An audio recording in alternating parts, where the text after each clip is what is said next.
Is it time for suppressors to be legal across America and not be included in the National Firearms Act?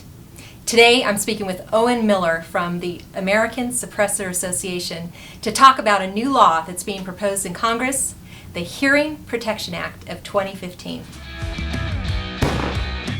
This is Alex, A.K. Kincaid.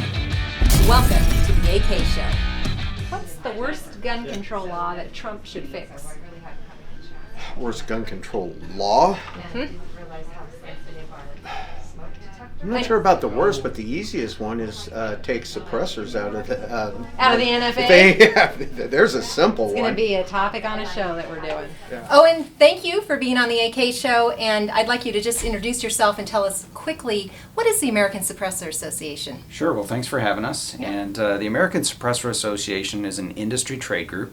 We started in 2011, and since then we've been very successful in passing state legislation that supports suppressors. We support the industry, we support consumers and manufacturers, distributors, and our goal is to enact state and federal legislation that is positive for suppressor use. And you certainly have done that, because since 2011, give us some statistics on new states that have allowed suppressors and some of the positive changes that have been made in the area of suppressor control. Yeah, absolutely. Since 2011, we've gotten 3 new states that previously did not allow private ownership of suppressors: Vermont, Minnesota, and Iowa, most recently in 2016. And then at the state level, we've also been successful in pro-hunting legislation with suppressors. Good. We have 18 states now that we've added to the rolls that allow hunting with suppressors. So we have 42 states total that allow private ownership of suppressors and 40 states that allow hunting with suppressors. So over 80% of the country now recognizes sportsmen's rights to protect their hearing when they're hunting. And just at a basic level, I want to make sure everyone understands that suppressors are not illegal.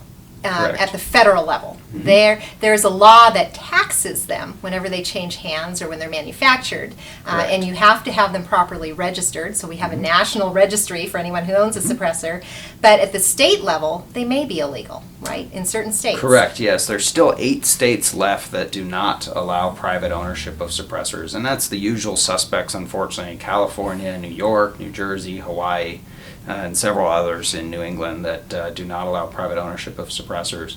But they are legal under federal law. At last check, there were about 981,000 suppressors in the registry in the United States. I think since this year, we've probably added to that. We're probably looking at about somewhere around 1.2 million. A lot of pending tax stamp applications. Tax stamps. Okay, so suppressors, basically a muffler. They are, however, a firearm under federal law. They are a firearm under many state laws. It used to be $5 back in 1934 at a hardware store. You could purchase a suppressor that came in a little box that said you could also use it on things like your lawn equipment, right? Yep. So what changed? Why are they so prohibited and looked upon and frowned upon by anti-gun people? I think a lot of that has to do with people's perceptions of suppressors, the misconceptions of suppressors as far as what they do and don't do. We can probably thank Hollywood a little bit for that. Their use in the movies as tools of spies and assassins. But they really are truly suppressors. They're not silencers. They don't completely muffle the sound of a firearm. They suppress it, and they suppress it to a level that would be similar to wearing a set of earplugs, but instead of suppressing it at your head, we're suppressing it at the source with a suppressor on the gun. Right, and they're extremely useful for the hunting community, and I'm astounded that, and I think many people are surprised to learn that in European countries, they're required. They have such a stigma here as compared to in other places in the world, and people fear them. And then I get clients who ask me, questions like, I'm afraid to take my kid hunting with a suppressor because what if we walk the line up the hill and I'm not like right there by the suppressor? Is that okay? And when you calmly think about this objectively, a child should probably be hunting with the suppressor. Absolutely. So they're not damaging their hearing. Right. Most hunters in the United States do not wear ear protection. I mean, you think about the function that you're when you're hunting. You're listening for game. You're listening for hunting partners that may be around you, but maybe out of sight. And so it's actually unsafe to wear Right. hearing protection. And when that game presents itself, your quarry presents itself, you're not going to stop and put ear protection in to take that shot. There isn't time. It's just not practical. So Right. muffling the firearm at the source is really the safest way to protect your hearing, protect the hearing around you, of those around you. And so it's the best option.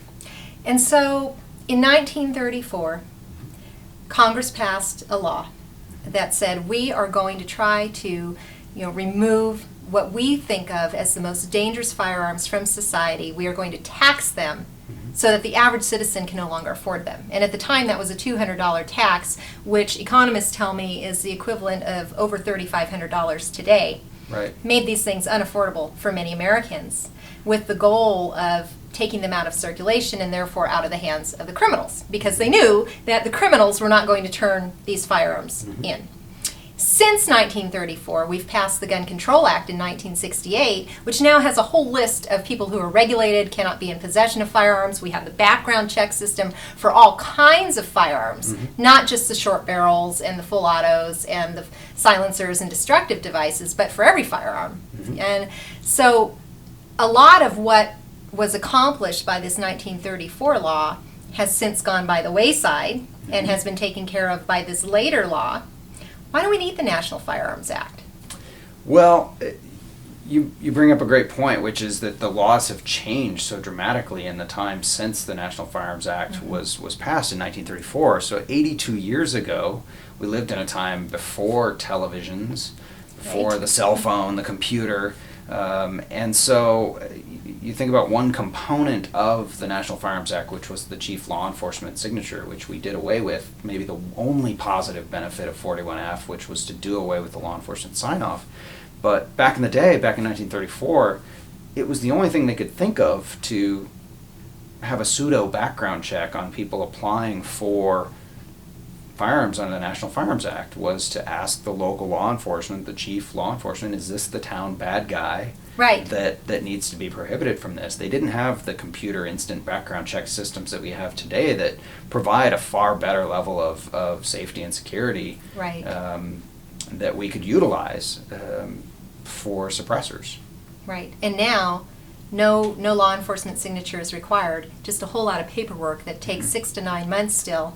I Yep. just got one back, Yeah. but I'm still waiting on. Yeah. Well, I won't say how many, but the process is ridiculous. And of course, the criminals aren't submitting paperwork anyways. So No. the paperwork goes in by Americans who are legal and can possess these things, Yeah. and then we just sit here and wait in order to exercise our constitutional right. So Absolutely. in comes the American Suppressor Association, Mhm. and they how did this law come about? Whose brainchild was it, and where is it at in the process right now? So since the start of the American Suppressor Association, this has been a goal of ours, was to remove suppressors from the NFA. Okay. Treat them like a Title I firearm, like a long gun. So you would go to your dealer, fill out a 4473 and conduct a NICS check and go out with the suppressor and use it.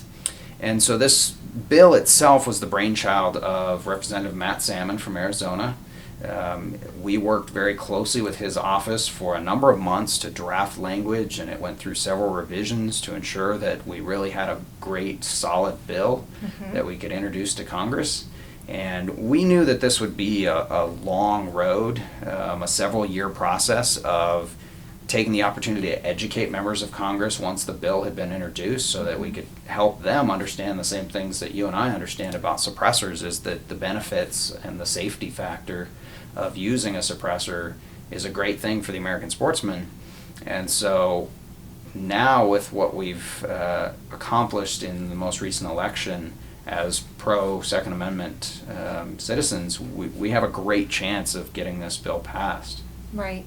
And I think there are many Americans and many gun owners who hope that you do. How many sponsors now for this bill? We have 81 sponsors in the House, and that includes 2 Democrats. So this is a bipartisan supported bill. We've picked up 3 new co-sponsors since the election. So it's very, very topical. People are very interested in it. It's been the #1 most viewed bill at congress.gov for the last several weeks. So Wow. people are really interested in this bill, and we've had had broad support from pro-Second Amendment organizations, in addition to our own organization, the NRA and the Congressional Sportsmen's Foundation, the NSSF. We've had great support from all those organizations in pushing this bill forward. And people are asking me quite a bit, can President-elect Trump just get rid of the NFA? Can he just get rid of Rule 41F? And they don't really understand that this is going to take an act of Congress in order to remove silencers. And I say silencers even though we call them suppressors in the gun community, because that's the word that is used in the statute. Right. To remove them from the National Firearms Act, we need an act of Congress. Correct, yes. The NFA was an exercise of Congress's power to tax. And so because it's a tax-related issue, it does require an act of Congress to back anything or change the NFA. Right, and I always go back to this, I call it a criminal law embedded in the tax code, because the penalties for violating the NFA are severe. It's $250,000 in fines potentially per occurrence, and a 10-year prison sentence. Right. So, people, you can't be lax about whether you're going to comply with this law. It has very stringent penalties above and beyond not paying a tax and paying penalties for that. Right.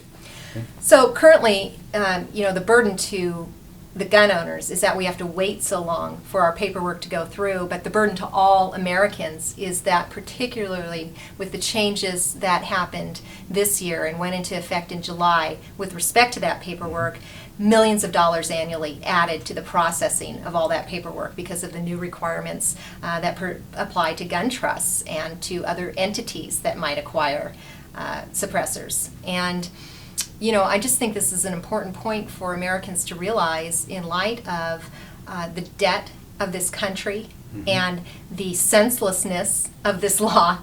And so even for people who are not interested in obtaining a suppressor, they're still paying for this law to be in effect. Absolutely. The ATF has had to bring in a number of contractors. They're paying quite a bit in overtime to process what is still a very manual process. It is a very paper-based process. Attempts to modernize the process through e-forms have failed. It cost the taxpayers millions of dollars to create an e-form system that was essentially broken from the start and didn't work. And so we're back to individual shuffling paper in I have to government insert the offices. joke, because the joke at the time that happened was that the e-system for processing the e-forms worked about as good as the Obamacare system did. It really was. Yeah, it was terrible. Yep. And now, of course, it's completely down because...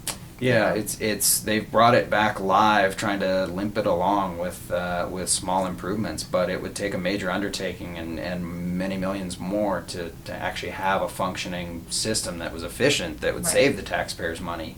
But we all know the real solution is to take suppressors out of the NFA. Right.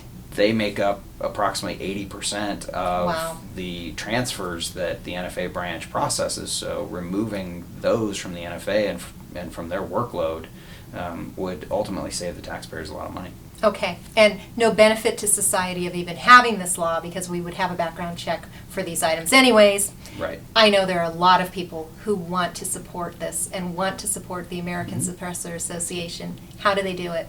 Well, there's a couple things that people can do.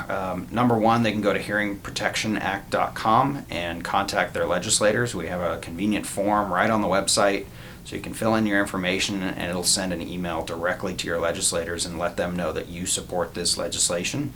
The second thing people can do is go to americansuppressораssociation.com and join the ASA. So the more members that we have, the more dealers that get involved, the broader that we can expand the association, the better it is when we go to Congress and lobby to them and tell them, this is how many members we have, and this is how many members are in your district that want this.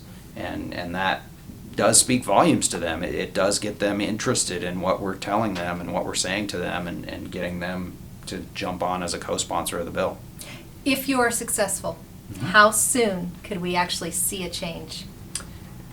That's up to a little bit of negotiation. It could be as soon as the president signs the bill. or it could have some period of time before it takes effect, and we don't know. The way the bill is written now, it would be immediate. But the ATF may say, well, we need some time to implement this or figure Right. out how we're going to implement it. So, Right. But it would be fairly quickly. They need some time to figure out how not to process the paper. Right. Okay. American Suppressor Association, get involved. This is an organization that is fighting for your rights, and they really are on the verge of bringing about this significant and important change for us as American gun owners. Thank you, Owen, for sharing your knowledge. Very interesting, and thank you for your work. You bet. Thank you. This is Alex, A.K. Kincaid, and thank you for watching the A.K. Show.